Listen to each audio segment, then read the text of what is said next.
Assalamualaikum warahmatullahi wabarakatuh. Kembali lagi di channel Radio Horor. Untuk kisah kali ini masih ada sebuah cerita dari tulisannya Naila Nur Fajriah. Dan untuk kisah yang akan saya bawakan kali ini yaitu sebuah kisah yang berjudul Sumiatun.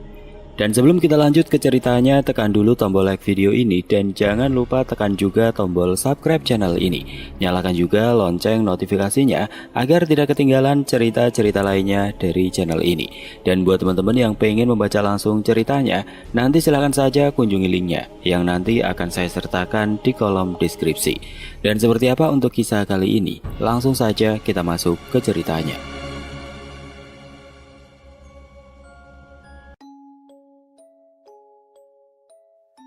Kemaluan ditusuk dengan linggis. Para berandal tersebut tega memerkosanya secara bergilir. Setelah itu menusuk kemaluan Atun menggunakan linggis. Bahkan di saat-saat terakhirnya, tanpa belas kasihan mereka menyeret tubuh Atun dan melindasnya dengan eskavator hingga tempurung kepalanya itu pecah. Inilah kisah kematian tragis yang dialami Sumiatun, si kembang desa Wonoasri. Begitulah para berandal itu selalu menggodanya di saat Sumiatun melintasi jalanan di depan pos ronda yang merupakan tempat mereka untuk berkumpul. Terlebih tatapan tajam Jamal kepada Atun yang diduga pemimpin dari berandal-berandal itu.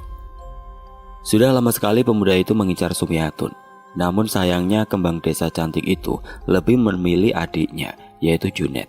Mereka malah memutuskan akan menikah 7 hari lagi. Terkadang Jamal merasa cemburu saat Junet membawa Sumiatun ke rumah untuk diperkenalkan kepada orang tuanya. Rasa iri, benci, dengki bercampur menjadi satu dalam benaknya. Terlebih lagi ia merasa kalau kedua orang tuanya itu teramat pilih kasih padanya. Jamal merasa bahwa orang tuanya itu lebih sayang pada adiknya ketimbang dirinya. Mereka selalu membanding-bandingkannya dengan Junet. Wajar saja kalau mereka berpikiran begitu. Junet adalah seorang lelaki pekerja keras, sedangkan dirinya sendiri pekerjaannya pun hanya lontang-lantung. Kelayapan tidak jelas, judi, mabuk-mabukan, kelakuannya pun kasar pada orang tuanya maupun ke adiknya.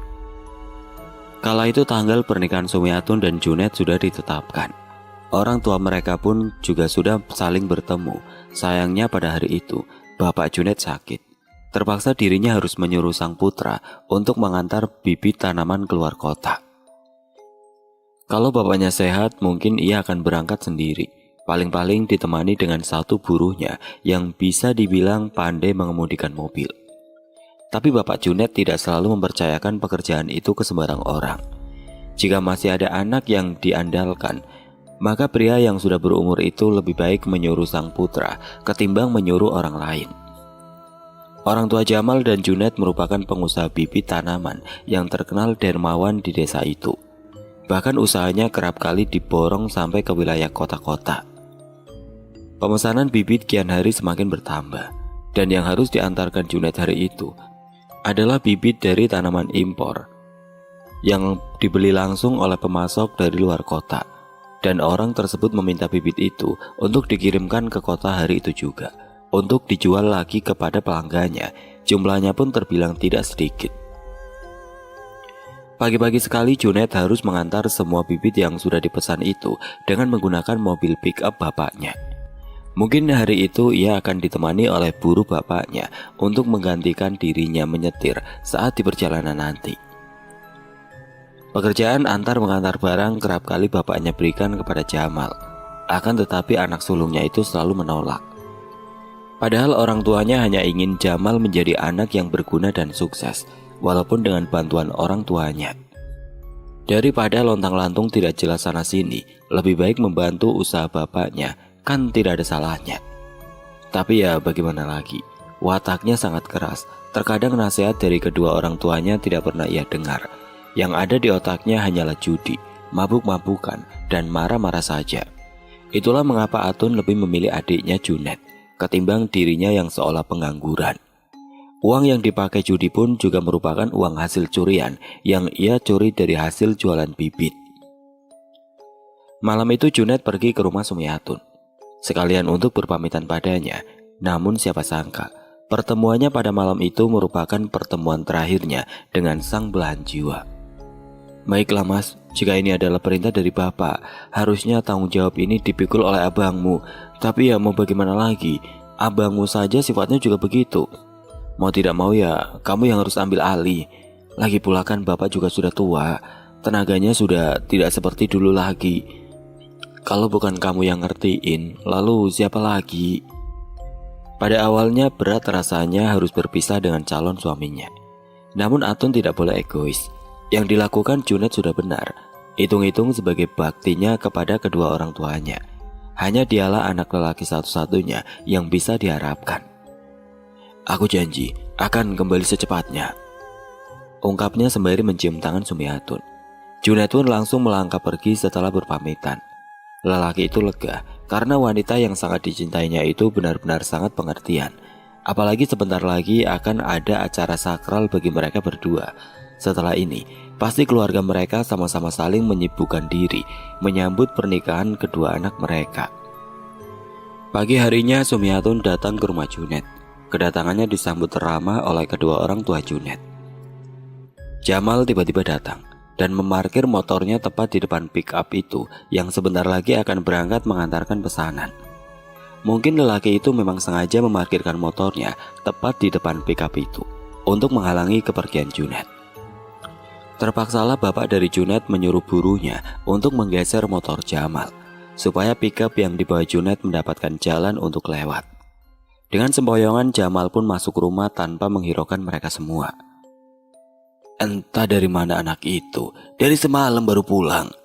Ibu dari Junet terlihat mengomel melihat tingkah laku putra sulungnya itu.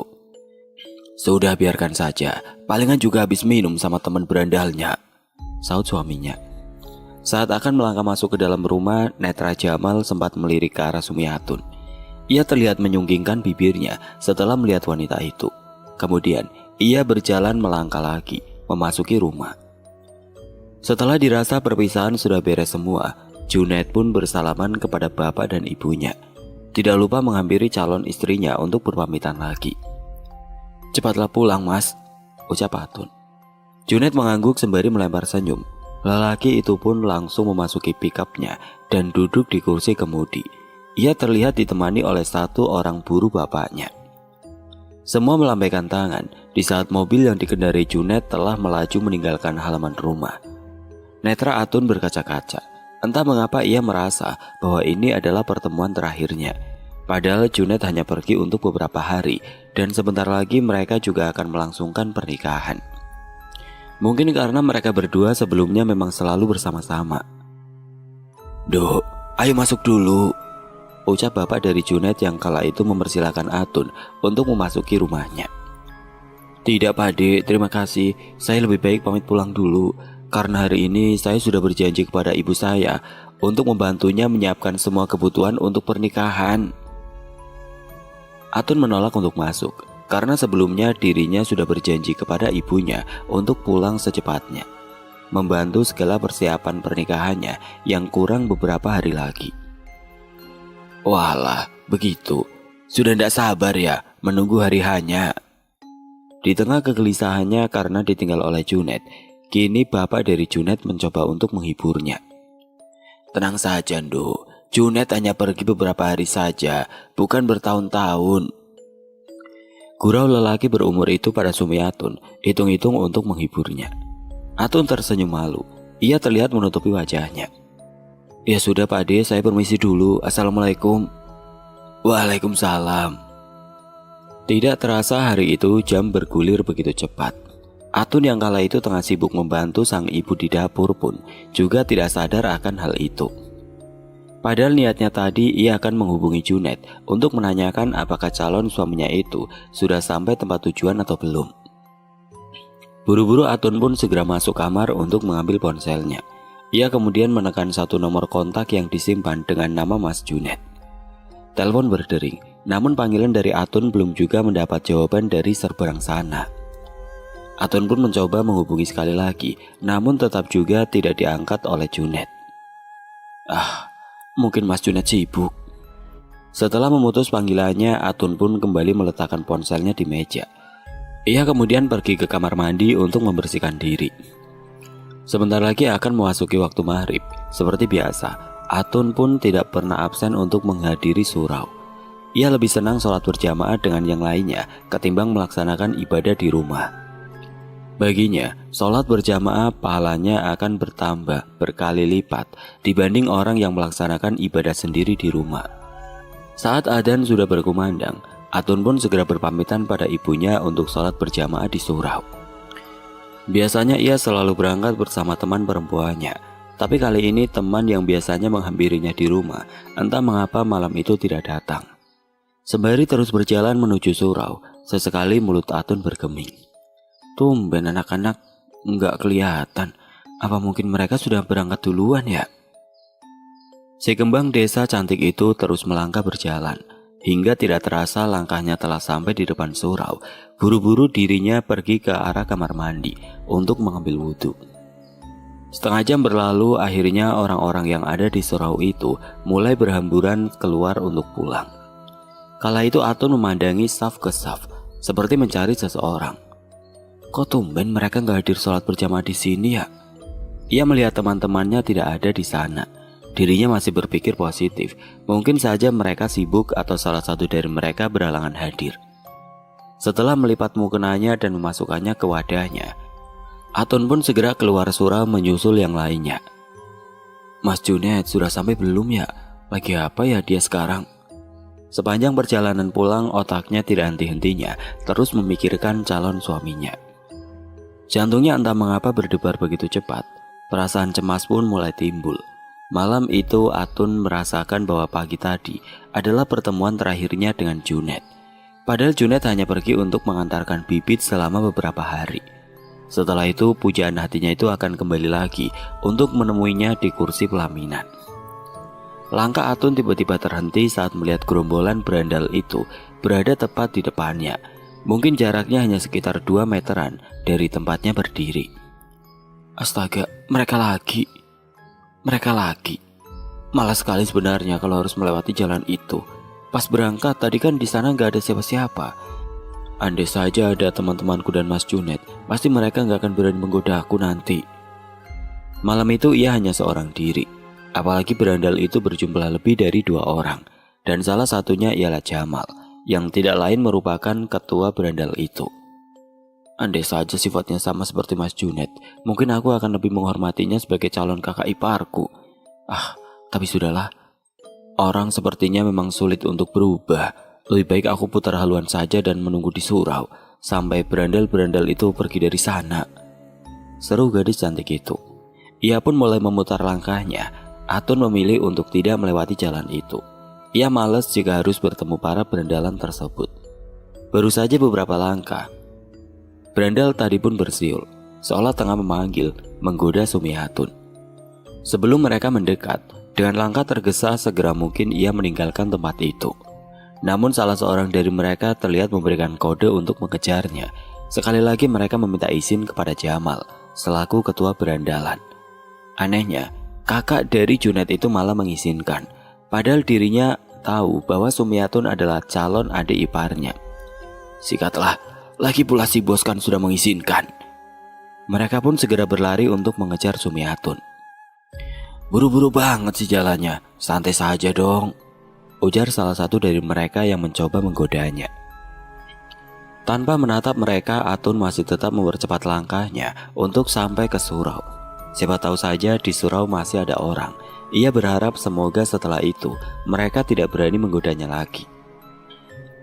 Tumben sendirian, Kang Masmu kemana? Pria itu berseru lagi.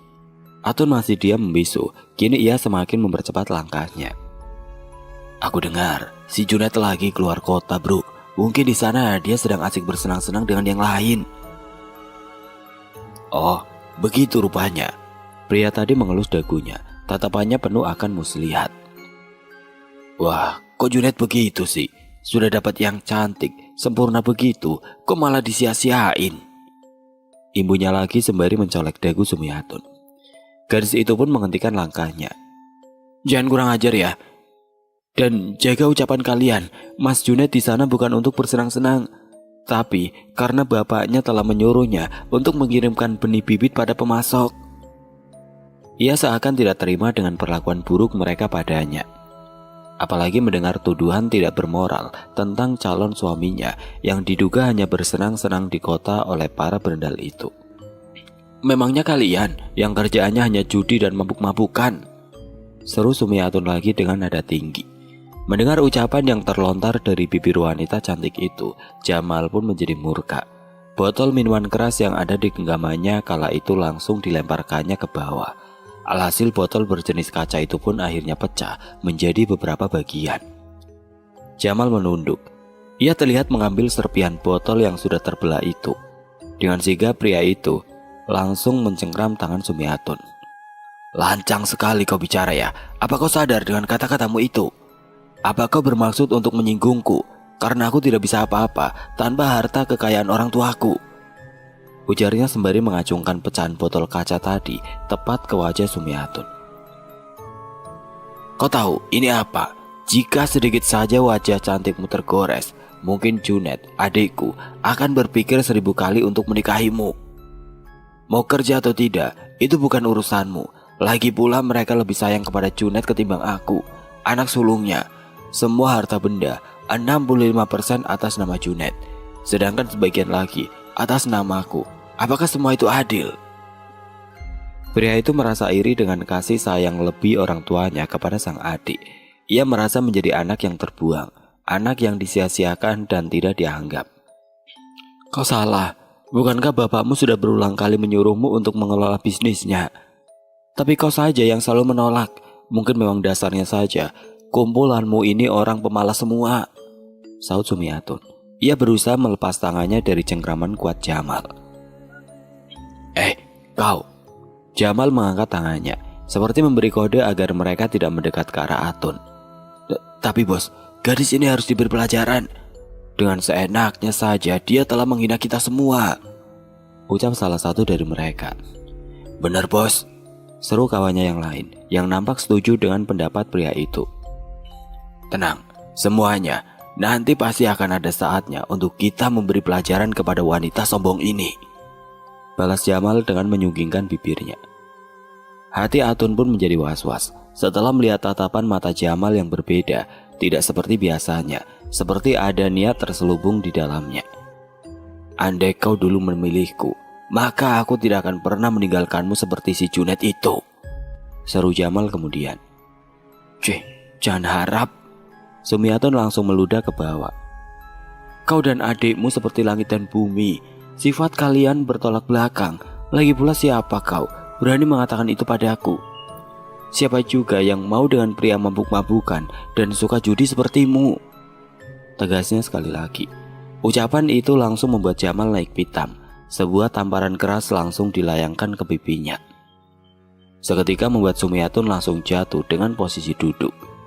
Gadis itu terlihat memegangi pipinya yang merah akibat tamparan keras dari Jamal tadi.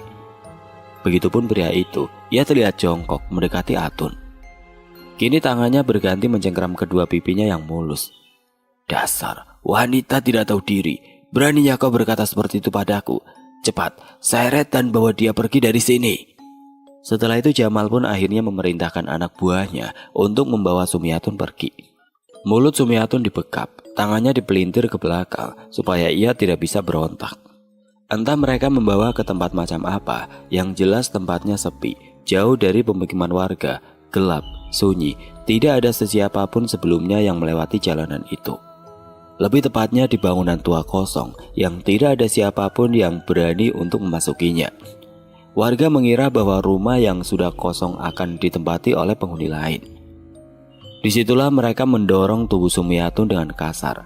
Beberapa dari kawanan berandal lainnya mulai meneguk salivanya. Sesekali salah seorang dari mereka mengambil ancang-ancang untuk mengendorkan ikat pinggangnya. Mau apa kalian sebenarnya?" Atun meringsuk mundur ketika mereka mencoba untuk mendekatinya. "Tenang, kami hanya ingin memberikan sedikit pelajaran untukmu," seru pria berambut gondrong itu padanya. Ketika mereka semua akan bersiap-siap untuk melakukan sesuatu, Jamal pun tiba-tiba menghentikannya. "Minggir kalian semua, biar aku saja yang memberinya pelajaran." Beberapa berandal itu pun langsung menepi ketika bos dari mereka sudah memberikan perintah. "Jangan lupa bos, setelah itu kami juga ingin bersenang-senang bersamanya." Jamal hanya menyunggingkan bibir sembari mengedipkan satu matanya sebagai kode. Lelaki yang seharusnya menjadi kakak iparnya kini malah akan berbuat tidak senonoh kepada calon istri dari adiknya sendiri. Kini tangannya telah berhasil membuka kerudungnya, lalu melepas jepitan rambutnya sehingga rambut Atun yang panjang dibiarkan tergerai begitu saja. "Kau ini cantik, sangat cantik, bahkan lebih dari kata sempurna. Andai saja kau menjadi milikku," ujarnya sembari mengelus lembut pipi Atun. Namun kala itu Atun segera menepis tangannya. "Jangan mimpi kau," tegas wanita itu. "Kau sungguh sangat keras kepala. Biar aku ajarkan bagaimana caranya untuk bicara yang benar padaku." Tanpa menunggu lama, Jamal pun langsung melucuti semua pakaian yang dikenakan Sumiatun. Para berandal yang menyaksikannya hanya tertawa terbahak-bahak di saat Sumiatun tengah berusaha untuk menyelamatkan harga dirinya itu. Kini, si kembang desa cantik itu hanya mengenakan dalamannya saja. Baju yang tadi dipakainya telah disobek oleh Jamal. Melihat benda mulus dan indah serta padat yang menyembul dari balik kain itu, mata mereka pun terpana. Semuanya seketika meneguk air liurnya masing-masing. Begitupun dengan Jamal. Atun hanya bisa menangis sesegukan sembari menutupi tubuhnya yang hampir telanjang itu dengan kedua tangannya. Namun tetap saja, kedua tangannya itu tidak akan mungkin bisa untuk menutupi kemolekan tubuhnya. Dengan sigap, Jamal pun langsung mencengkram erat pergelangan tangannya, kemudian menjumbuinya dengan membabi buta, lalu menanggalkan pakaian yang masih tersisa. Kini tubuh Sumiatun terpampang nyata tanpa memakai selai benang pun yang menutupinya.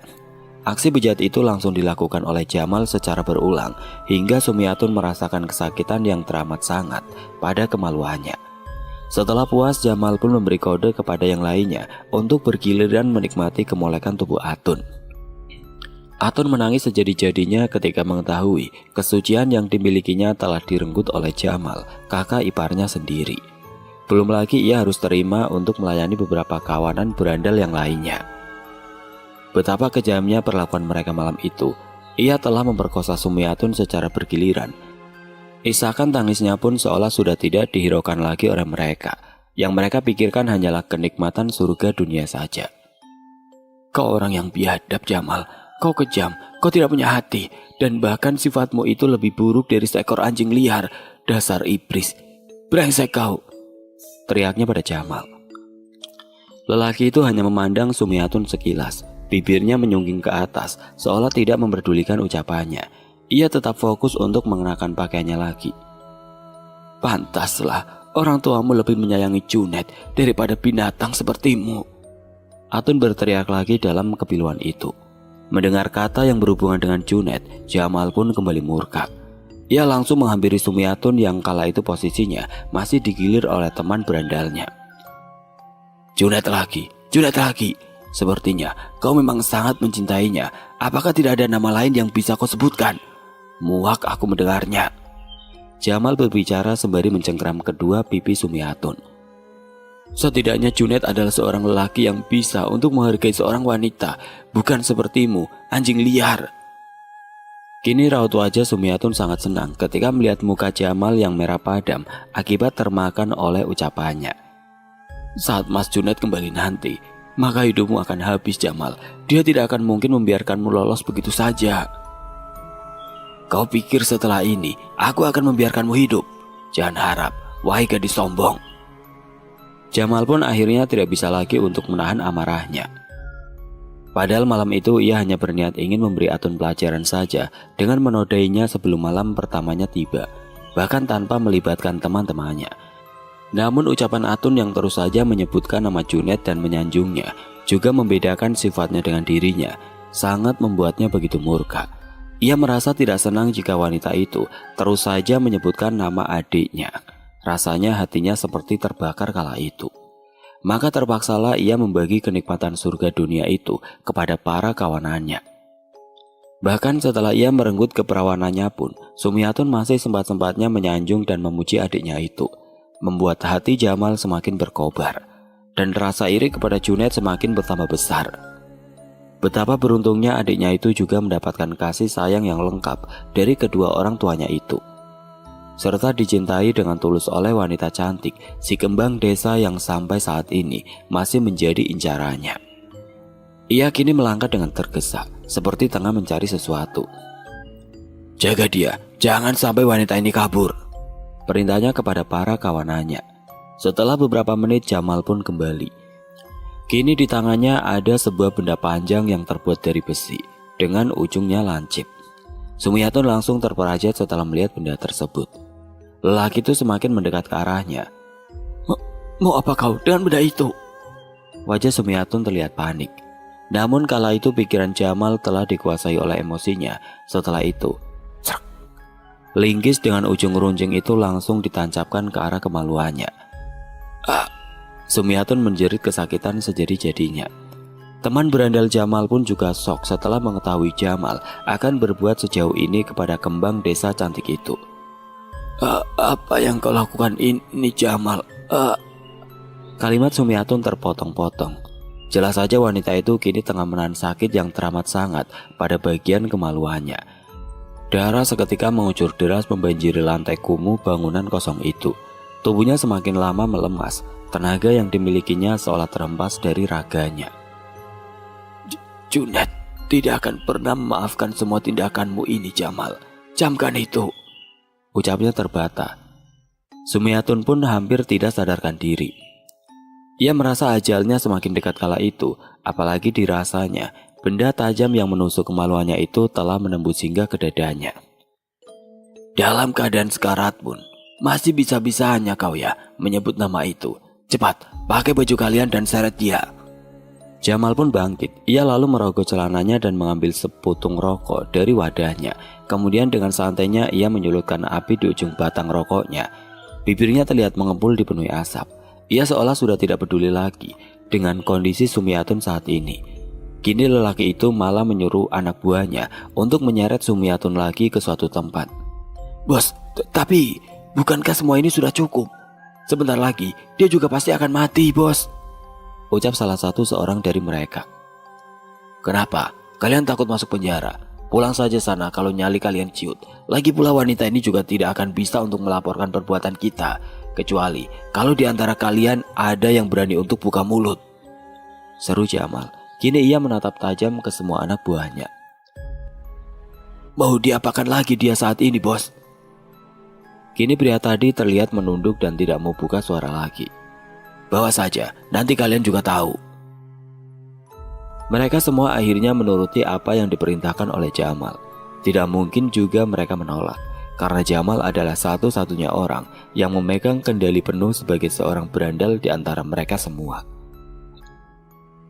Di samping itu hanya keluarga Jamal lah keluarga yang paling kaya di kampung tersebut. Namun dalam lubuk hati mereka, sebenarnya mereka juga takut. Takut jika perbuatannya ini terendus pihak kepolisian.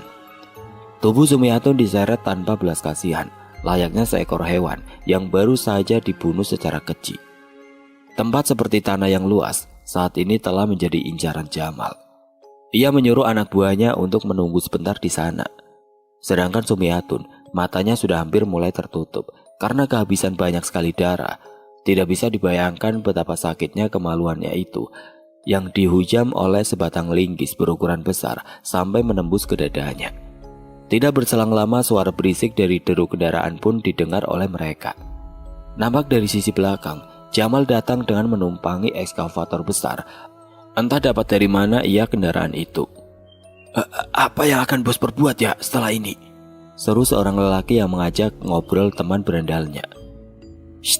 Satu temannya memberi kode mengacungkan jemarinya ke mulut, seperti memberi kode agar temannya itu tidak banyak berkomentar tentang apa yang akan dilakukan oleh Jamal selanjutnya.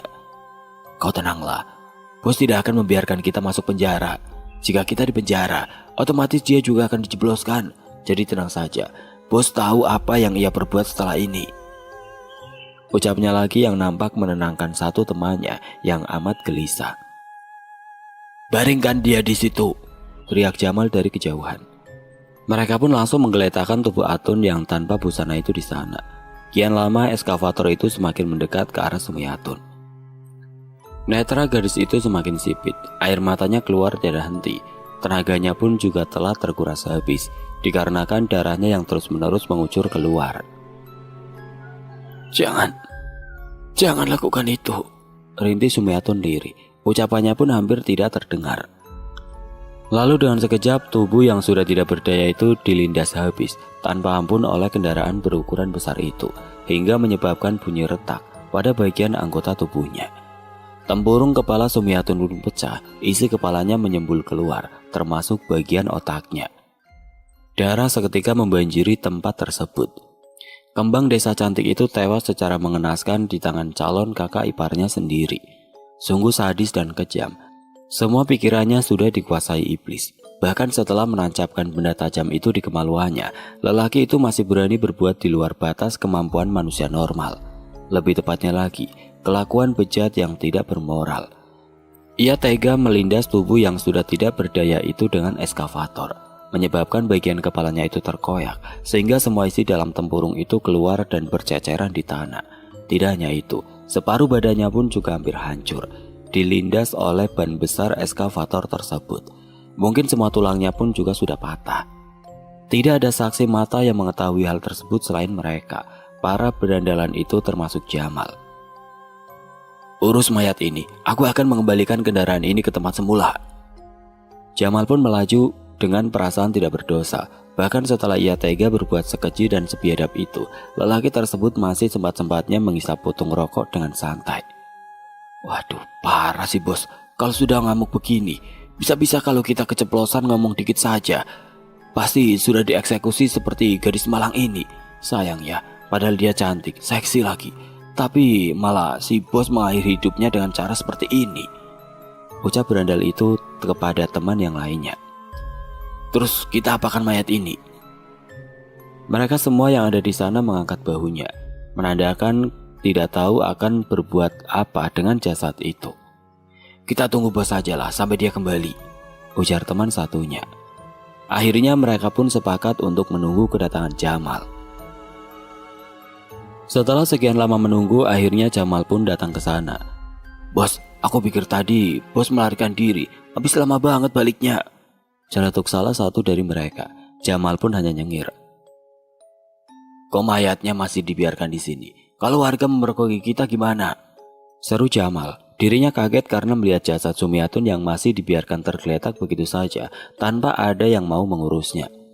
Lah, bos bilang tempat ini tadi kan aman dan jarang dilewati warga, celetuk yang lainnya. Ya aman sih aman, tapi lihat-lihat dong. Masa ini mayat mau dibiarin begitu saja di sini? Sautnya sembari menonyor kepala anak buahnya itu. Abisnya bingung bos, mau diapain nih mayat?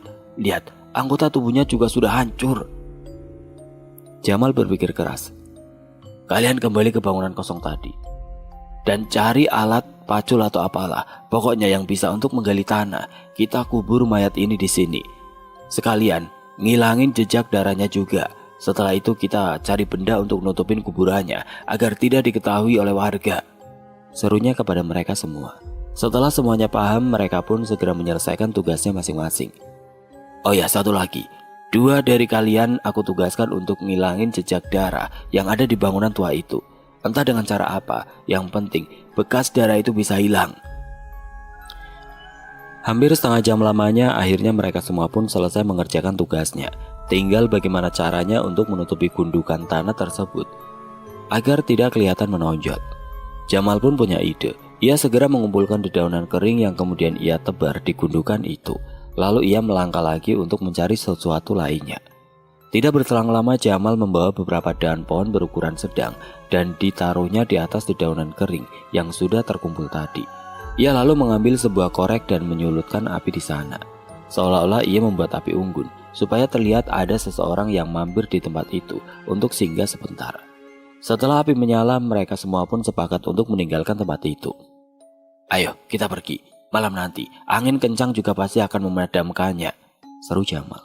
Sepeninggal mereka, api yang ia sulutkan pada dahan serta dedaunan kering tadi, kian lama kobarannya malah semakin membesar. Sekilas dalam gambaran api itu, seperti terdapat satu wajah seorang wanita yang tatapannya sangat murka kepada mereka semua. Rupanya calon istriku mencoba menghubungiku ya tadi. Junet nampak tersenyum sendiri saat menatap layar ponselnya itu. Ia berniat ingin menghubungi kembali nomor sang pujaan hatinya itu. Saat kembali ditelepon, dari seberang sana ia masih tidak mendapatkan jawaban. Dahinya mengernyit, lalu ia melihat jam pada layar gawainya. Masa sih, jam segini dia sudah tidur? Apa mungkin dia lagi sibuk bantu-bantu ibunya ya? Jadi tidak sabar aku. Segera ingin naik pelaminan saja, ungkapnya dengan rasa gembira yang tidak dapat terlukiskan. Mas, kita istirahat dulu ya, mungkin besok sore kita baru sampai di rumah, seru seorang pria yang diduga buru dari bapaknya itu padanya. Junet menganggukkan kepalanya. Mereka pun akhirnya memutuskan untuk beristirahat sejenak di depan warung lesehan. Sedangkan Junet sendiri memilih untuk tidur di dalam mobil. Mas, mau kopi tidak? Teriak pria itu lagi padanya. Nggak mas, makasih, saya mau tidur saja. Junet kemudian menggeser aplikasi yang ada di layar ponselnya, kemudian mencari satu foto, di mana foto tersebut adalah foto dari calon istrinya sendiri. Baru juga tadi pagi aku tinggalkan, tapi kok rasanya hati ini rindu banget sama kamu dek. Pengen cepet-cepet pulang aku ini, ujarnya sembari terus menciumi foto tersebut. Tidak terasa setelah itu, Junet pun akhirnya ketiduran di dalam mobil. Malam itu setelah tragedi yang ia lakukan kepada Sumiatun dengan keji, Jamal pun jadi tidak bisa tidur dengan nyenyak. Padahal setelah mabuk biasanya ia langsung bisa tertidur pulas. Dan kali ini sudah 2 botol minuman yang ia habiskan, namun matanya masih tetap saja menyala. Mendadak hatinya dirundung kegelisahan. Perasaannya jadi tidak enak malam itu, dan tiba-tiba tak tak tak, pintu kamarnya pun diketuk oleh seseorang. Ia melihat jam yang tergantung di dindingnya. Saat itu waktu menunjukkan pukul 2 dini hari. Sebentar lagi akan pagi, namun matanya masih enggan untuk tertidur. Bu, ibu. Jamal mengira bahwa yang mengetuk pintunya tadi ialah ibunya. Senyap, tidak ada jawaban. Jamal pun juga enggan untuk membuka pintunya. Ia berpikir pasti ibunya itu datang hanya untuk menceramahinya saja. Akhirnya ia pun membaringkan badannya dan menarik selimutnya, mengusahakan agar matanya itu bisa terpejam. Hingga di detik adzan subuh berkumandang, barulah terdengar suara Jamal yang mengorok dengan kerasnya. Pukul 9 pagi Jamal baru bangun dari tidurnya. Ia pun langsung melangkah ke dapur untuk mengisi perutnya. Di dapur ada ibunya yang kala itu tengah merapikan perabotan yang baru saja dicucinya. Ibu, ngapain semalam ngetuk-ngetuk kamar Jamal? Maaf bu, semalam Jamal ngantuk, males buat bukain pintunya. Serocosnya sembari tangannya meraup beberapa gorengan yang tersedia di meja makan dengan rakus. Sang ibu mengernyitkan dahi mendengar pernyataan putra sulungnya itu. Kamu ndak lagi mabuk kan Le? Ngapain juga malam-malam ibu ke kamar kamu? Kan kamu sendiri juga tahu, di jam 9 ke atas ibu pasti sudah tidur duluan. Jamal pun langsung terbatuk setelah mendengar penuturan ibunya. Terus siapa yang ngetuk kamarku semalam? Ucapnya dalam hati. Tanpa mandi dan berpamitan terlebih dahulu, Jamal pun langsung pergi keluar, meninggalkan rumah. Tempat yang pertama kali ia kunjungi adalah pos, yang biasa dibuat tempat berkumpul para gengnya. Namun Jamal tercengang, karena tempat itu ternyata masih sepi. Di mana mereka? Biasanya jam segini mereka sudah mulai main kartunya. Ia pun langsung memutuskan untuk pergi ke rumah salah seorang dari teman berandalnya itu. Jack, Kojek, teriaknya dari luar rumah. Namun dari dalam tidak ada sautan dari temannya itu. Jamal pun langsung turun dari motornya untuk memastikan lagi di rumah itu ada orang atau tidak. Ia mencoba mengetuk pintu rumah itu, namun juga sama tidak ada sautan dari dalam. Tanpa disuruh oleh yang punya rumah, Jamal pun memutuskan untuk masuk ke rumah temannya itu tanpa permisi. Saat kakinya menginjak ke dalam, ia langsung dibuat kaget oleh keadaan rumah yang sudah berantakan. Di sana, temannya itu hanya tinggal seorang diri, selepas kematian kedua orang tuanya. Hal ini sangat membuat Jamal kaget. Wah, rumah sudah seperti kapal pecah begini. Masa sih dia bawa perempuan masuk ke sini? Jamal mencoba menerka-nerka. Kian lama langkahnya semakin berani untuk menelusuri ke dalam lagi, di mana dengan jelas di pojok dapur rumah itu ia menemukan temannya yang bernama Kojek itu tengah meringsuk ketakutan di pojokan. Jack, kenapa lu? Jamal langsung berlari menghampirinya. Saat itu Kocek benar-benar sangat ketakutan, bahkan ia tidak menyadari kehadiran Jamal. "Cek, sadar Cek!" Jamal terus berteriak, berusaha menyadarkan temannya yang nampak histeris. Tanpa disuruh, tangan kirinya langsung mengambil sebilah pisau dapur yang ada di dekat kompor. Mata Kocek membelalak tepat ke arah belakang tubuh Jamal, seolah-olah ada yang tengah mengintainya dari sana. Ia lalu merungkul tubuh Jamal, memeluknya dengan sekuat tenaga seraya membisikkan sesuatu di telinganya. "Cepat pergi jika kau masih menyayangi nyawamu." Dan kemudian, cep. Pisau itu pun ia tusukkan sendiri ke bagian perutnya, dan tangan satunya lagi mendorong tubuh Jamal hingga lelaki itu terpental ke belakang. Melihat darah bercucuran di lantai, seketika Jamal pun langsung shock dan lemas. "Jack!" Temannya itu pun langsung jatuh terkulai bersimbah darah di lantai. Setelah kejadian itu, Jamal mencoba mendekat ke arahnya. Ia sempat menganga, berpikir dengan keras mengapa temannya itu sampai mengakhiri hidupnya sendiri. Apa sebenarnya yang terjadi padanya sebelumnya? Jamal jatuh terduduk. Jarak antara ia dan tubuh temannya yang sudah menjadi jasad itu mungkin sekitar 3 langkah. Jantungnya berdegup tidak karuan melihat genangan darah yang terus-menerus keluar dari perutnya. Ia tidak tahu harus berbuat apa. Ia juga takut akan dicurigai para warga dan dituduh sebagai pembunuh. Karena di tempat itu hanyalah ada dirinya dan si Kocek, tidak ada siapapun lagi. "Maafkan aku, Jack. Aku terpaksa harus meninggalkanmu dalam keadaan begini." Ia pun langsung melangkah pergi meninggalkan rumah itu, meninggalkan jasad Kocek yang tewas secara tragis, yaitu dengan menusuk perutnya sendiri. Setelah kepergian Jamal, samar terdengar suara perempuan tertawa cekikikan, seolah seperti tengah bergembira di atas kematian si Kocek, teman geng berandalan Jamal. Dengan tergesa, Jamal pun langsung berniat memutuskan untuk kembali ke rumah. Sampai-sampai saat di jalan, ia tidak sadar bahwa motornya itu hampir saja menabrak beberapa orang yang lewat. Mereka mengira anak sulung dari juragan bibit itu sedang mabuk lagi. "Dasar anak muda, kasihan sekali bapaknya ya. Palingan itu anak baru pulang minum-minum dari semalam." Saat sampai di depan rumahnya, Jamal melihat ibu dari Sumiatun sedang ada di sana dan tengah berbincang dengan ibunya. "Aduh, mampus aku," celetuknya sambil menepuk jidat. Ketika ia memilih ingin putar balik, tiba-tiba ibunya pun memanggilnya. "Le, tunggu sini dulu sebentar." Jamal pun tidak bisa berkutik. Dengan terpaksa ia pun melangkahkan kakinya sembari mendorong motornya ke arah mereka.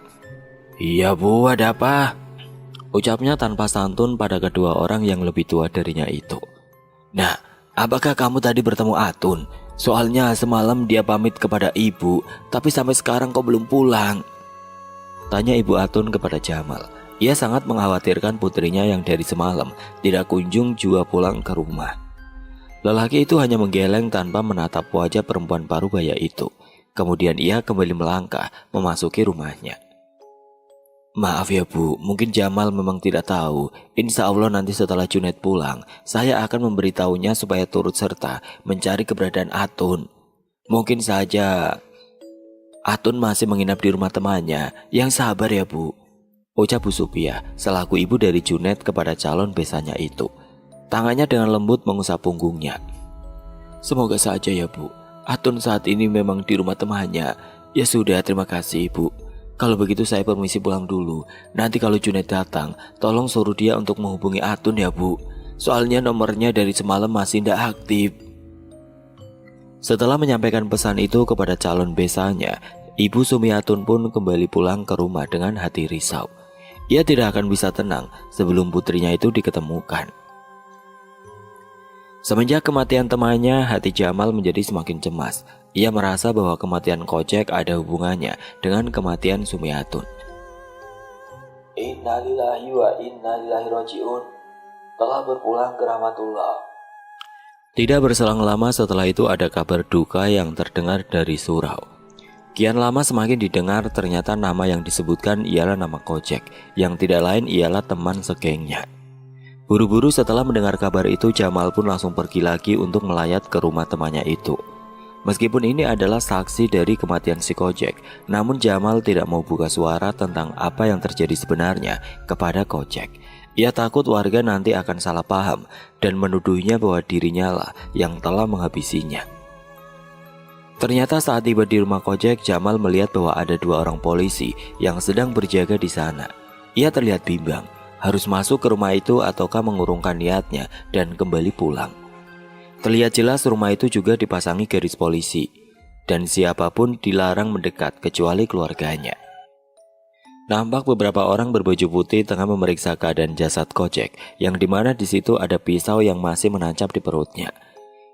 Di kesibukan para petugas-petugas itu, Jamal pun akhirnya mencoba mendekat untuk menguping pembicaraan mereka tentang hasil otopsi dari si mayat. "Maaf Pak, seperti pemeriksaan sebelumnya, bahwa tidak ada sidik jari lain selain sidik jari dari korbannya sendiri. Hasil memutuskan bahwa korban memang diduga mengakhiri hidupnya sendiri," ucap petugas yang diduga dokter forensik itu kepada para anggota berseragam tersebut. Para petugas itu mengangguk. Tidak berselang lama para pelayat pun datang ke rumah.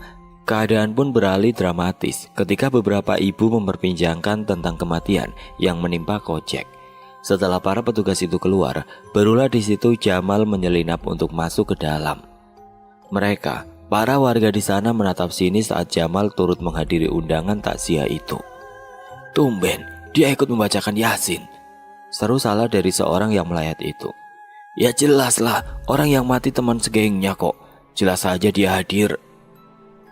Kalau di sini tidak ramai, pasti sudah kubungkam mulut mereka," ucap Jamal dalam hatinya. Tangannya menggenggam, hatinya seolah panas setelah tanpa sengaja mendengar para ibu-ibu yang menggosipkannya itu.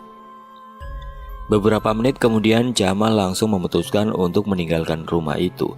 Ia tidak turut serta mengantarkan almarhum temannya itu sampai ke peristirahatan terakhirnya. Hari semakin terik. Panas sang surya seolah tengah membakar bumi setelah kejadian temannya meninggal.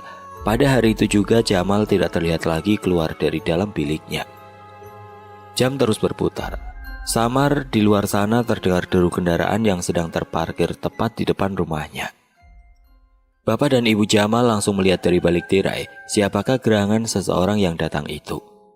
Beberapa menit kemudian ternyata setelah ditengok, rupanya putra bungsunya yang datang.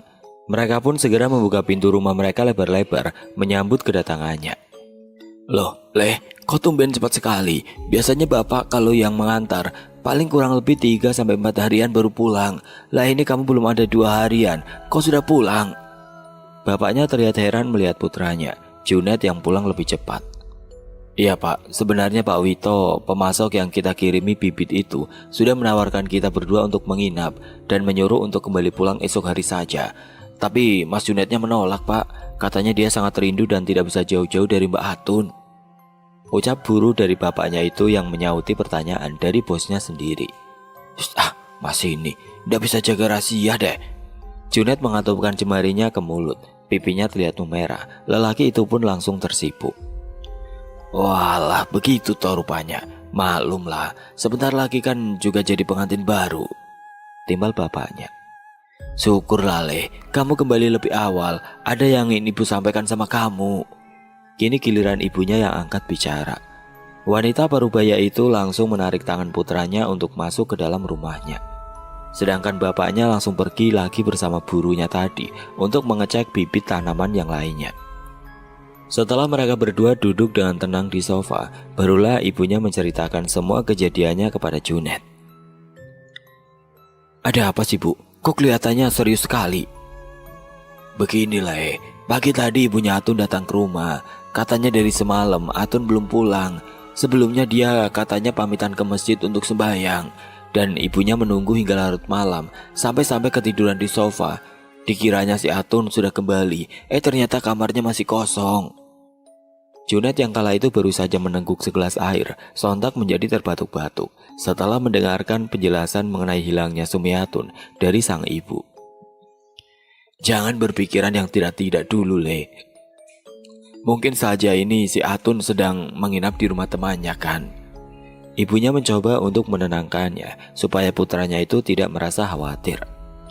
"Semoga ya Bu. Tidak biasanya Atun seperti ini. Dan sebelum Junaid sampai ke kota pun, dia selalu menghubungi Junaid. Tapi tidak Junaid angkat karena posisi Junaid saat itu sedang menyetir.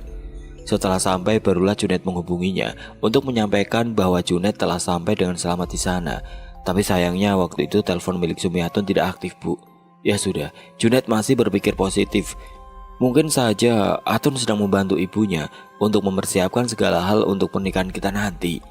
Biasanya kemanapun dia pergi, Atun selalu meminta izin terlebih dahulu kepada orang tuanya. Kalau tidak ya minta izin juga sama Junaid. Tapi kali ini entah mengapa hati Junaid sangat gelisah. Rasanya selepas sampai ke kota, Junaid langsung ingin segera pulang saja.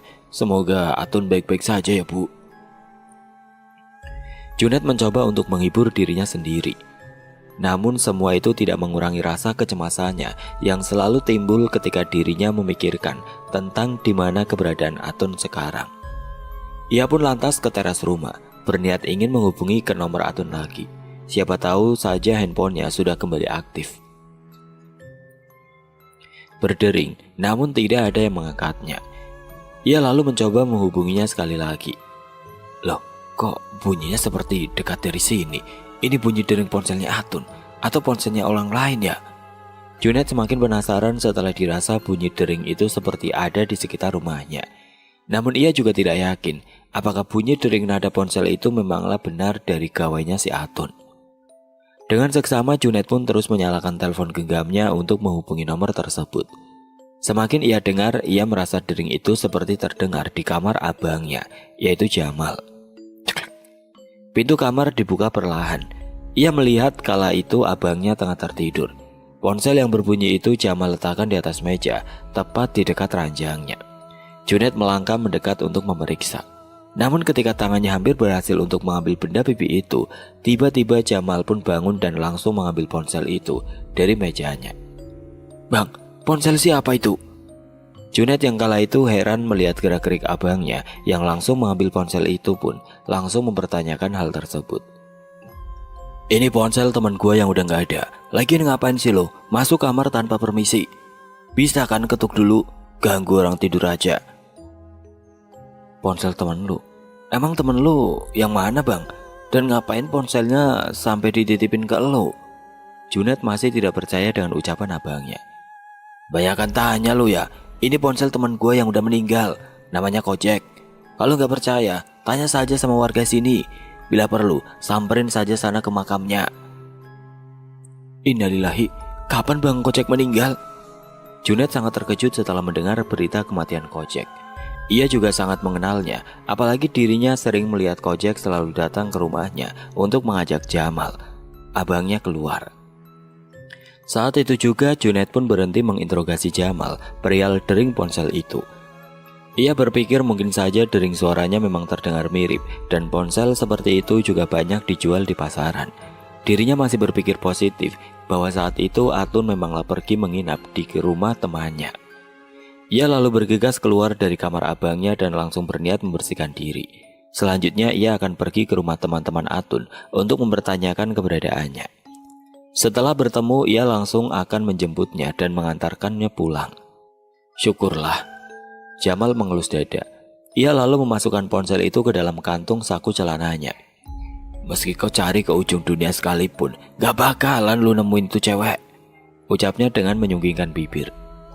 Tidak berselang lama setelah Jamal berucap demikian, foto keluarga yang ada di kamarnya tiba-tiba terjatuh dengan sendirinya, menyebabkan bingkai foto dan kacanya itu pecah.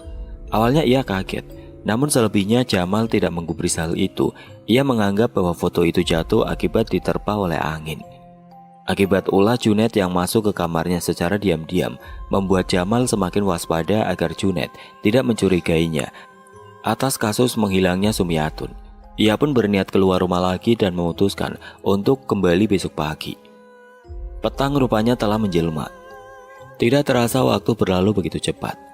Junaid yang kala itu akan bersiap-siap mencari Sumiatun sekaligus sholat maghrib berjamaah di surau, langsung berpamitan kepada orang tuanya untuk berangkat. Ia berharap semoga pikirannya itu tidak salah dan semoga Atun segera diketemukan. Saat menuju masjid, pastinya Junaid akan melewati rumah Sumiatun. Sekalian saja ia berniat untuk mengunjungi rumahnya dan menanyakan apakah Sumiatun sudah kembali pulang ataukah belum. Satu jarak rumah lagi sebelum rumah calon istrinya itu, Junet melihat lampu seperti dari arah rumah Sumiatun terlihat berkedip.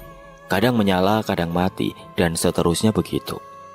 Tanpa disangkanya, tepat ketika melewati rumah yang dituju, ia melihat seorang wanita mirip sekali dengan perawakan Sumiatun tengah duduk merenung sendirian di depan teras tersebut. Wanita itu nampak menunduk, bahkan tidak menyadari akan kehadirannya. "Assalamualaikum." Junet mengucapkan salam, namun wanita itu tidak menyautinya.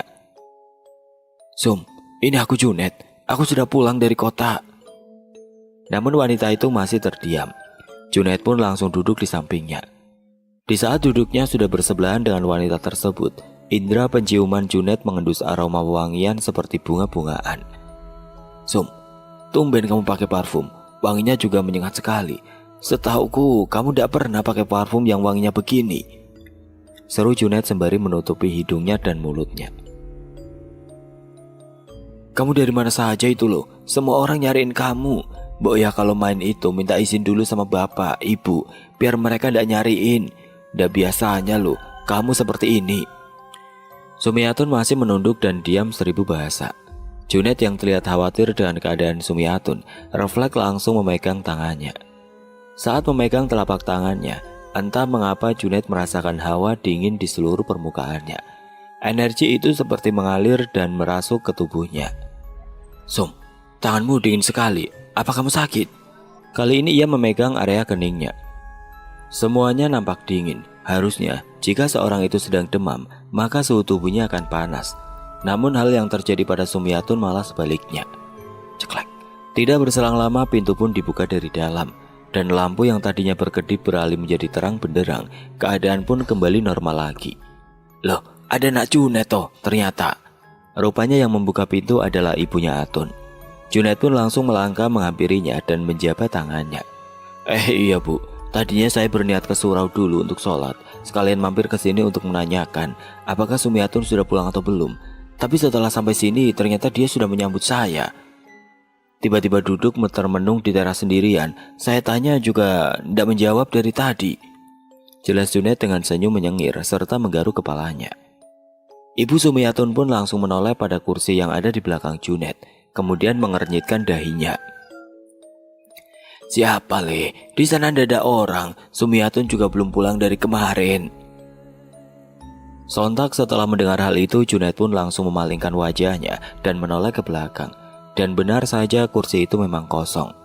Tidak ada siapapun di sana. Lantas, aku tadi bicara dengan siapa? Oh ya, ibu tadi sebenarnya mendengar orang mengucapkan salam. Cuman ibu masih sholat di dalam. Silakan masuk dulu Nak Junet. Setelah itu ibu dari Sumiatun menyuruh Junet untuk masuk ke dalam rumah. Tidak bu, terima kasih. Saya mau pamit saja. Mau ke surau sebentar. Setelah itu saya akan untuk mencari Sumiatun. Ia lalu menyalami wanita parubaya itu dan langsung melangkah pergi. Melihat tingkah laku Junet, semakin membuat ibu Sumiatun kebingungan. Ada apa ya dengan Nak Junet? Semoga Nak Junet secepatnya bisa membawa Sumiatun pulang. Walah nduk, kalau mau main ke rumah temannya yo, Bo izin dulu. Udah biasanya kamu seperti itu. Ia harap-harap cemas dan berharap semoga Junet berhasil membawa putrinya pulang. Sedangkan Junet, ia tidak tahu siapakah yang ia temui tadi. Rupanya benar-benar mirip dengan Sumiatun. Apa tadi aku salah lihat ya? Tapi semua tadi nampak begitu nyata. Ya Gusti, jalan apakah yang ingin kau tunjukkan kepada hambamu ini? Semoga Sumiatun tetap dalam lindunganmu ya Allah. Dalam lubuk hati Junet, ia berdoa semoga senantiasa Allah selalu melindungi Sumiatun dimanapun ia berada. Saat sampai di depan surau, Junet melihat orang-orang di sana sudah membubarkan diri dan hendak pulang. Ia tahu bahwa saat ini dirinya sangat-sangat terlambat, bahkan kehabisan waktu untuk sholat berjamaah bersama dengan yang lainnya. Tidak apalah, masih ada waktu sedikit. Lebih baik aku segerakan dulu panggilan dari Allah supaya nanti dapat petunjuk tentang Sumiatun. Ia pun segera melangkahkan kakinya untuk memasuki surau dan mengambil wudhu. Malam kian cepat berlalu. Jamal montang-manting ke sana kemari tanpa arah dan tujuan yang tidak pasti. Ia lalu mempunyai pikiran untuk datang ke rumah Agus. mengajaknya untuk main kartu dan minum sekalian. Ramai sekali rumahnya, ada apa ya? Jamal terlihat bingung ketika melihat rumah Agus yang dipenuhi oleh beberapa orang warga. Karena penasaran, Jamal pun melangkahkan kakinya untuk mendekat. Tolong minggir, beri jalan sebentar, ucapnya kepada mereka yang berkerumun di depan teras. Pintu rumah dalam keadaan terbuka. Lalu, Gus, Agus, raut wajah Jamal sangat shock setelah melihat seseorang yang tergantung di atas atap ruang tamu. Ia melihat bapak dan juga ibu dari Agus menangis histeris setelah mengetahui putranya yang diduga mengakhiri hidupnya sendiri. Abang dari Junet pun langsung menghampiri mereka untuk menanyakan lebih detailnya atas kejadian yang menimpa teman gengnya itu. Nah Jamal. Saat Jamal datang, ibu Agus langsung memeluknya erat. Wanita itu sudah menganggap Jamal sebagai putranya sendiri. Bahkan Jamal juga sering menginap di rumahnya. Bu, Agus. Mulutnya tidak mampu mengucapkan sepatah kata lagi. Netranya terus fokus menatap mayat Agus yang masih menggantung tanpa ada yang mau menurunkannya itu. Kami tidak tahu bagaimana semua ini bisa terjadi. Bapak dan ibu hanya pergi sebentar untuk berjamaah ke surau. Dan setelah kembali, kami menemukan Agus sudah dalam keadaan seperti ini, terang bapak dari Agus. Lelaki itu terlihat mengusap punggung istrinya dan mencoba untuk menguatkannya. Namun sebenarnya ia sendiri juga sangat syok karena telah kehilangan putra semata wayangnya itu. Jamal langsung bergegas keluar seperti hendak mencari sesuatu. Nah Jamal, mau kemana? Namun tiba-tiba tangannya langsung ditarik oleh ibunya Agus. Mau ambil tangga buat nurunin mayatnya Agus. Netra Jamal memerah, tersirat dengan jelas ada sebuah kecemasan yang menghantuinya. Jangan nak, lebih baik kita tunggu polisi saja, bapak sudah menghubungi mereka, sahut lelaki yang diduga bapak dari Agus itu padanya. Sesaat Jamal tidak bisa berucap lagi. Kini tubuhnya terpaku, menunggu kedatangan pihak berwajib kemari. Sempat terlintas di benaknya atas kasus kematian yang menimpa Kocek tadi. Dan sekarang temannya Agus juga menyusul. Meskipun mereka menganggap Jamal adalah bosnya, namun mereka semua sangatlah dekat. Apalagi saat Jamal memberikan perintah, mereka selalu melaksanakannya dengan benar tanpa berprotes apapun padanya.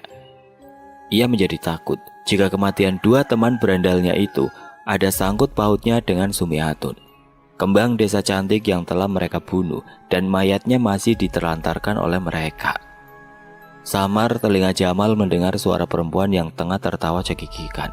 Ia lalu menoleh ke belakang, melihat gerombolan warga yang saat itu sedang sibuk memperhatikan mayat Agus yang masih menggantung di atas sana. Kala itu Jamal tidak menemukan satu orang pun di antara mereka yang bergelak tawa seperti tadi. Ia melihat mereka semua sedang menyibukkan diri serta menggunjing tentang kasus kematian Agus. Siapa yang ketawa tadi? Apa telingaku salah dengar? Sekarang giliranmu Jamal. Kali kedua Jamal mendengar suara seorang wanita lagi. Suaranya sangat seram, sehingga menembus sampai ke gendang telinganya. Ia lalu membalikkan badannya lagi, namun di belakangnya tidak ada siapapun di sana, kecuali para warga desa yang masih menyibukkan diri masing-masing. Jarak antara dirinya dan warga juga tidak begitu dekat. Namun suara itu Jamal merasa tidak asing setelah mendengarnya. Kali ini tubuhnya bergetar. Jamal memutuskan untuk pergi dari tempat itu dan kembali pulang. Kenapa dengan nak Jamal ya bu? Ucap bapaknya Agus yang nampak heran setelah melihat kepergian Jamal yang tiba-tiba. Tidak tahu pak, mungkin dia juga terpukul sama dengan kita.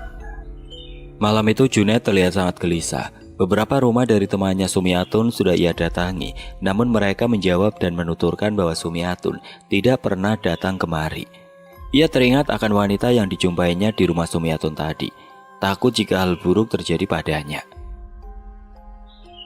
Kamu ini kemana toh dek? Junet hampir saja putus asa di tengah pencariannya mencari calon istrinya itu. Ia tidak tahu harus mengatakan apa kepada orang tua Atun, sedangkan malam ini ia telah gagal untuk membawa putri mereka kembali ke rumah. Di tengah kegelisahannya itu, tanpa sengaja Junet melihat abangnya yang kala itu sedang menyeberang jalan. Bang Jamal! Ia berteriak sangat kencang. Namun sepertinya Jamal tidak mengindahkannya, padahal suaranya sangat keras. Bang! Jamal masih melanjutkan jalan tanpa menoleh ke arahnya. Junet menggaruk kepalanya. Ia kemudian diam-diam mengikuti abangnya dari belakang. Setelah beberapa menit, ini kan jalan menuju rumah. Tumben, jam segini dia sudah kembali. Junet merasa heran karena melihat abangnya yang kembali lebih awal. Junet pun memutuskan untuk beristirahat sejenak di teras. Ia lalu mengambil gawainya dan berusaha menghubungi kontak Atun. Teleponnya berdering. Senyuman Junet pun kembali. Ia merasa masih ada harapan di tengah kecemasannya itu. Ayo dek, angkat. Namun ia juga khawatir. Mengapa Sumiatun tidak juga mengangkat panggilan darinya? Jamal melangkah masuk ke kamar mandi. Ia meninggalkan telepon genggam milik Sumiatun di atas meja. Jadi ia tidak tahu jika saat itu Junet tengah menghubungi nomor tersebut. Sesaat kemudian setelah sekian lama menunggu jawaban dari nomor Sumiatun, akhirnya ia mendengar suara dari ponsel itu. Halo dek, kamu di mana? Betapa senangnya hati Junet ketika telepon itu diangkat. Namun saat itu ia malah mendengar suara seorang wanita yang tengah menjerit seperti tengah kesakitan, meminta pertolongan. Tapi tidak ada yang mampu untuk menolongnya. Namun ia juga mendengar beberapa suara lelaki. Namun suaranya tidak jelas. Hanya tangisan pilu wanita itu yang dapat ia rasakan. Dek, kamu di mana? Kamu kenapa, dek? Sontak saja Junet langsung cemas dan mengira bahwa suara tersebut ialah suara jeritan dari Sumiatun. Panggilan langsung terputus. Seketika Junet pun langsung panik. Kini ia berniat untuk keluar lagi. Kali ini dengan menggunakan motor yang biasa dipakai Jamal. Namun, mau kemana? Sudah malam ini. Tiba-tiba bapaknya keluar dan mencegahnya. Mencari Sumiatun, Pak, sebentar. Besok saja, ini sudah malam. Kamu juga dari tadi belum istirahat. Besok kan masih ada waktu untuk mencari calon istrimu itu. Tenanglah, mungkin nanti atau besok pagi dia juga sudah ada di rumah. Junet pun menghentikan langkahnya. Ia tidak bisa menentang ucapan orang tuanya. Namun tidak bisa dipungkiri, suara jeritan wanita dalam telepon tadi sungguh membuat hatinya semakin gelisah. Sesaat kemudian mereka mendengar kabar kematian yang diumumkan warga melalui speaker surau. Kabar itu sangat membuat Junet begitu kaget. Bapak dan anak itu langsung bangkit dari duduknya. Pak, bukannya itu temannya Bang Jamal? Iya Bapak juga tahu. Pagi tadi juga temannya Jamal ada yang meninggal. Dan malam ini temannya ada yang meninggal lagi. Ada apa ini sebenarnya? Bapaknya sampai menggelengkan kepala. Mengapa orang yang dipanggil oleh yang kuasa merupakan teman dari Jamal semua? Pak, apa jangan-jangan Bang Jamal ada sangkut pautnya dengan kematian mereka? Junet begitu khawatir. Setelah itu mereka berdua pun langsung masuk ke dalam rumah untuk menginterogasi Jamal. Mereka melihat Jamal duduk termenung di meja makan. Di depannya sudah tersedia makanan nasi dan lauk pauk. Namun sedikit pun Jamal tidak berniat menyentuhnya. Jamal! Mendengar suara lantang dari bapaknya sontak membuat Jamal terkejut. Seketika ia langsung meraup ponsel Sumiatun yang ada di meja dan langsung memasukkannya ke dalam saku bajunya. Kenapa kamu di sini? Tidak melayat memangnya? Tanya sang ayah. Iya. Jamal pun kemudian berjalan melangkah keluar rumah. Jamal, tunggu. Bapaknya menghentikan langkahnya. Kamu tidak ada sangkut pautnya dengan kematian teman-temanmu itu. Ujarnya seketika membuat mata Jamal melotot. Maksud bapak apa? Sautnya dengan setengah berteriak. Mereka berdua kan temanmu. Tiap hari kamu juga pergi dan main bersama mereka. Anehnya belum ada 2 hari temanmu yang lain menyusul meninggal. Papar bapaknya. Ia agak khawatir jikalau Jamal terlibat dalam kematian mereka. Bapak pikir aku yang bunuh gitu? Bang, apa sih? Bapak itu cuma nanya. Junet sangat tidak terima ketika Jamal membentak bapaknya. Jamal menyunggingkan bibir, kemudian berlalu pergi meninggalkan mereka berdua. 2 hari setelah kematian Agus, Jamal tidak bisa hidup dengan tenang. Ia selalu dihantui oleh bayang-bayang sosok hantu Sumiatun yang ingin menuntut balas atas segala perbuatannya. Begitupun dengan Junet. Lelaki itu hampir gila karena tidak bisa menemukan keberadaan Sumiatun. Hanya tinggal satu teman Jamal, yaitu Rohmat. Entah dia masih hidup atau tidak, ia juga tidak tahu pasti. Malam itu Jamal memutuskan untuk mengunjunginya. Mungkin kabar berita tentang kematian kedua temannya juga telah sampai ke telinga Rohmat. Ia ingin memastikan bahwa satu kawannya itu masih dalam keadaan baik-baik saja. Setelah abangnya pergi, Junaid berniat ingin menyelidikinya karena ia merasa bahwa akhir-akhir ini sikap Jamal terlihat sangat aneh. Dan yang membuatnya penasaran telepon genggam yang dibawa Jamal selama ini, yang mengaku bahwa gawai itu adalah milik almarhum Kocek. Seperti ada yang aneh dengan benda pipi itu. Dimanapun, setiap ia bertemu dengan anggota keluarga yang lain, Jamal dengan cepat selalu menyembunyikan dan memasukkan handphone itu ke dalam sakunya. Seperti ada sesuatu yang abangnya sembunyikan dari semuanya. Sasaran utama Junaid adalah gawai itu. Ia berharap semoga kali ini abangnya lupa untuk membawa benda tersebut. Dari kejauhan Jamal melihat seorang pria bertato yang kala itu nampak mendorong motornya dari jarak 1 meteran. Tepat di depannya terdapat jalanan berel yang biasanya dilewati kereta api. Jalan itu tampak tidak memiliki palang pintu. Itu seperti Rohmat. Mau kemana dia? Jamal mengira bahwa itu adalah temannya. Lelaki itu melirik kendaraan yang melintas di sampingnya. Loh bos, kok ada di sini? Dan ternyata benar, orang itu memanglah temannya Jamal. Lo mau kemana? Rohmat pun menghentikan langkahnya, lalu menjegal motornya. Mau pergi, balasnya singkat. Sorot matanya menandakan ketakutan. Kemana? Kini mereka terlihat berdampingan dengan kendaraannya masing-masing dan berhenti tepat di depan rel kereta api tanpa palang itu. Pergi jauh pokoknya. Iya tahu, tapi kemana? Memangnya bos belum tahu soal kabar kematian Kocek dan Agus? Tahu. Keduanya kini menjadi terdiam. Apa bos diteror sama arwah perempuan itu? Jamal menggeleng. Meskipun ia tahu bahwa arwah Sumiatun juga menerornya, namun ia tidak menceritakan hal itu kepada Rohmat. Gua diteror bos, 2 hari gua gak tidur. Gua juga takut mati konyol kayak mereka. Gua gak mau bos, gua gak siap kalau harus mati sekarang. Setelah berucap demikian, Rohmat kembali melanjutkan mendorong motornya sampai ia menemukan orang yang berjualan bensin. Sialnya dari arah kiri, ada sebuah kereta yang melintas dengan kecepatan tinggi. Kereta itu dengan cepat menyambar tubuh sekaligus motor Rohmat, hingga tubuh Rohmat terlindas dan hancur menjadi beberapa bagian. Para warga langsung berhamburan ke sana. Jamal menganga melihat kejadian di depannya. Tubuhnya langsung ambruk dan lemes. Rohmat ia berteriak sekencang mungkin. Sekarang giliranmu Jamal. Suara wanita misterius itu terdengar kembali, sama seperti kematian para temannya sebelumnya.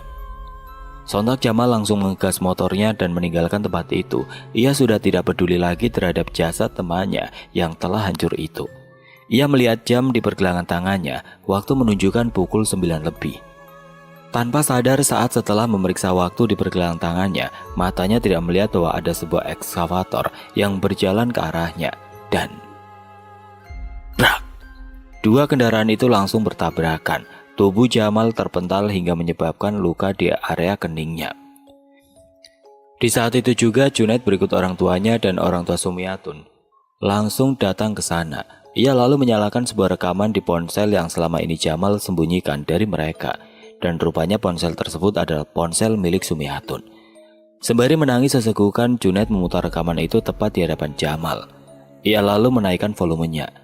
Terdengar jelas bahwa suara jeritan itu ialah suara dari Sumiatun, di mana di situ calon istrinya itu tengah bertengkar hebat dengan Jamal, sampai akhirnya di mana di detik terakhir ada satu suara Sumiatun yang sangat memilukan ketika didengar. Sumiatun terdengar merintih kesakitan, namun tidak ada siapapun di sana yang mau menolongnya. Yang ada hanyalah suara desahan beberapa pria, di mana salah satu pelaku itu merupakan abangnya sendiri. Setelah itu Junaid menghentikan rekaman dari suara tersebut. Begitupun mereka, orang tuanya dan orang tua Sumiatun. Hati merasa sangat teriris mendengar suara serak paruh putrinya yang menahan sakit dalam rekaman itu. Apa ini bang? Junaid langsung mencengkram kerah baju abangnya. Tunggu, aku bisa jelaskan semuanya, ucap Jamal yang saat itu terlihat ketakutan setelah semua tindakan kejinya terbongkar. Ia tidak mengira bahwa saat peristiwa itu, Sumiatun telah merekam semua percakapan mereka. Bodohnya, walaupun teleponnya ada bersamanya, ia tidak pernah mengecek semua isi dari ponsel tersebut. Junaid yang sangat murka langsung menghantamkan beberapa pukulan kepada Jamal. Apa yang kau lakukan pada calon istriku bang? Cepat, katakan semuanya. Tanpa ampun Junet terus memukuli abangnya sampai Jamal benar-benar mengakui semua perbuatannya. "Cukup, hentikan!" Jamal merintih kesakitan. Ia memegangi perutnya yang berulang kali dipukuli oleh adiknya itu. Beberapa mukanya juga sudah memar, tidak berbentuk. "Aku mengaku, aku dan beberapa kawanku telah memperkosa calon istrimu secara bergiliran." Mendengar pengakuan Jamal, Junet pun semakin murka. "Katakan semuanya, Bang." Ia masih tidak percaya jika Jamal dan para teman berandalnya hanya memperkosanya saja. Jamal menunduk. "Setelah itu, aku tancapkan sebuah linggis di kemaluannya. Aku seret tubuhnya dan kulindas dengan ekskavator sampai tempurung kepalanya hancur." "Ampuni aku, tolong maafkan aku." Jamal langsung bersujud di kaki Junet.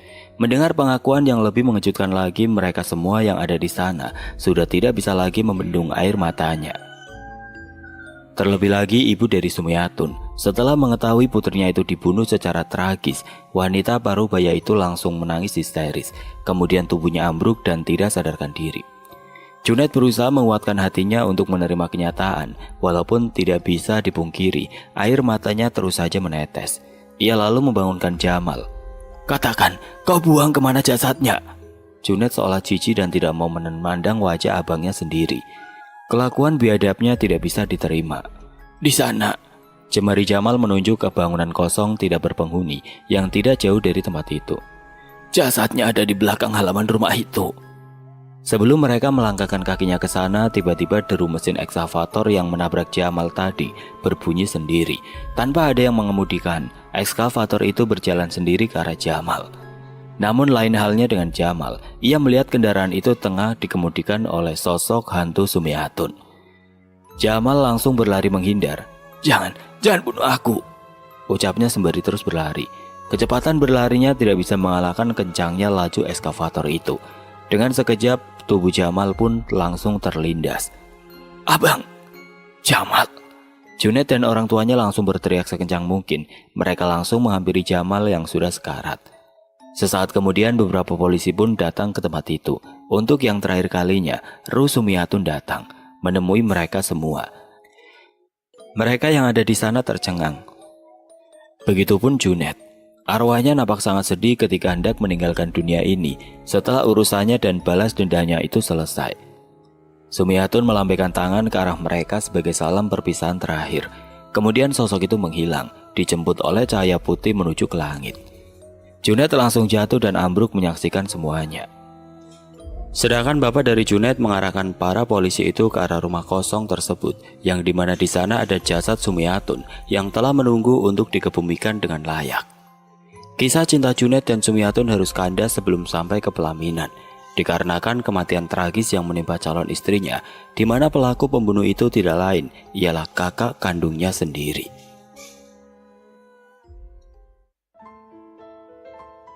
Oke teman-teman, sekian untuk kisah kali ini. Bagaimana menurut kalian tentang kisah ini? Tulis komentar kalian di kolom komentar. Dan buat teman-teman yang baru bergabung, jangan lupa untuk like, komen, share, serta subscribe channel ini. Dan nantikan kisah-kisah horor berikutnya tetap di channel Radio Horor. Wassalamualaikum warahmatullahi wabarakatuh.